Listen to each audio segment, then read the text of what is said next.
बिस्मिल्लाहिर्रहमानिर्रहीम। अस्सलाम वालेकुम प्यारे व्यूअर्स, आप देख रहे हैं यूट्यूब चैनल यामीन भाई। सुल्तान महमूद गजनवी का दरबार लगा हुआ था। दरबार में हज़ारों अफराद शरीक थे, जिनमें औलिया, कतब और अब्दाल भी थे। सुल्तान महमूद ने सबको मुखातिब करके कहा कि कोई शख्स मुझे हज़रत खिज़र अलैहिस्सलाम की ज़ियारत करवा सकता है। सब खामोश रहे। दरबार में बैठा एक गरीब देहाती खड़ा हुआ और बोला, मैं ज़ियारत करवा सकता हूँ। सुल्तान ने शराइत पूछी तो अर्ज़ करने लगा, मुझे 6 माह दरिया के किनारे का चिल्ला काटना पड़ेगा, लेकिन मैं एक गरीब आदमी हूँ, लिहाजा मेरे घर का खर्चा आपको उठाना होगा। सुल्तान ने शर्त मंजूर कर ली। उस शख्स को चिल्ले के लिए भेज दिया गया और घर का खर्चा बादशाह के जिम्मे हो गया। 6 माह गुजरने के बाद सुल्तान ने उस देहाती को दरबार में हाजिर किया और पूछा तो वो कहने लगा, हजूर कुछ वज़ाइफ उल्टे हो गए, लिहाजा 6 माह मजीद लगेंगे। मजीद 6 माह गुजरने के बाद सुल्तान महमूद के दरबार में उस देहाती शख्स को दोबारा पेश किया गया तो बादशाह ने पूछा, मेरे काम का क्या हुआ? ये बात सुन के देहाती कहने लगा, बादशाह सलामत, कहाँ मैं गुनाहगार और कहाँ हज़रत खिज़र अलैहिस्सलाम, मैंने आपसे झूठ बोला था। दरअसल मेरे घर का खर्चा पूरा नहीं हो रहा था, बच्चे भूखे मर रहे थे, इसलिए ऐसा करने पर मजबूर हुआ। सुल्तान ने अपने एक वजीर को खड़ा किया और पूछा, इस शख्स की सजा क्या है? वजीर ने कहा, जनाब, इस शख्स ने बादशाह के साथ झूठ बोला है, लिहाजा इसका गला काट दिया जाए। दरबार में एक नूरानी चेहरे वाले बुजुर्ग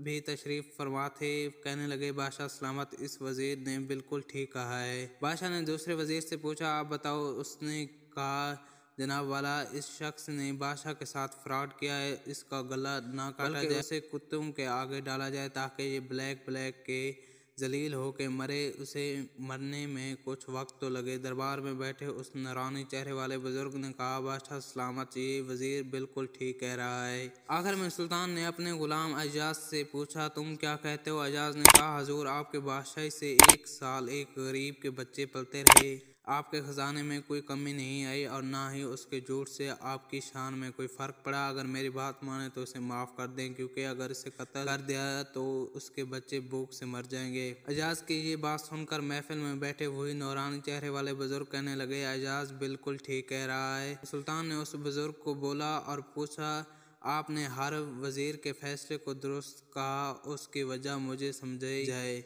वो बुजुर्ग कहने लगा, बादशाह सलामत, पहले नंबर पर जिस वजीर ने कहा उसका गला काटा जाए, वो ज़ात का कसाई है और कसाई का काम है गले काटना। उसने अपना ख़ानदानी रंग दिखाया है, गलती उसकी नहीं आपकी है कि आपने एक कसाई को वजीर बना लिया। दूसरे नंबर पर जिसने कहा उसे कुत्तों के आगे डाला जाए, उस वजीर का वालिद बादशाहों के कुत्ते नहलाया करता था, कुत्तों से शिकार खेलता था, उसका काम ही कुत्तों का शिकार है, तो उसने अपने ख़ानदान का तारुफ करवाया। आपने गलती की है कि ऐसे शख्स को वज़ारत दी है। जहाँ ऐसे लोग वज़ीर हों वहाँ लोगों को कुत्तों के आगे ही डाला जाएगा। और आखिर में जो फैसला एजाज ने, तो सुल्तान महमूद गजनवी, सुनो, एजाज सैयद ज़ाद है। सैयद की शान ये है कि वह अपना सारा ख़ानदान करबला में ज़बह कर देता, मगर बदला लेने का कभी ना सोचता। सुल्तान अपनी कुर्सी से खड़ा हो गया और एजाज को मुखातिब करते हुए बोला, एजाज, तुमने आज तक मुझे क्यों नहीं बताया तुम सैयद हो? एजाज बोला, आज तक किसी को इस बात का इल्म न था कि एजाज सैयद है, लेकिन इस बुजुर्ग हस्ती ने मेरा राज खोल दिया है, चुनाचे आज मैं भी एक राज खोल देता हूँ। ए बादशाह, ये बुजुर्ग एजाज सैयद है, लेकिन इस बुजुर्ग हस्ती ने मेरा राज खोल दिया है, चुनाचे आज मैं भी एक राज खोल देता हूँ। ए बादशाह, ये बुजुर्ग कोई आम हस्ती नहीं, यही तो हज़रत खिज़र अलैहिस्सलाम हैं। मज़ीद अच्छी वीडियो देखने के लिए हमारे चैनल को सब्सक्राइब करें। Thanks for watching.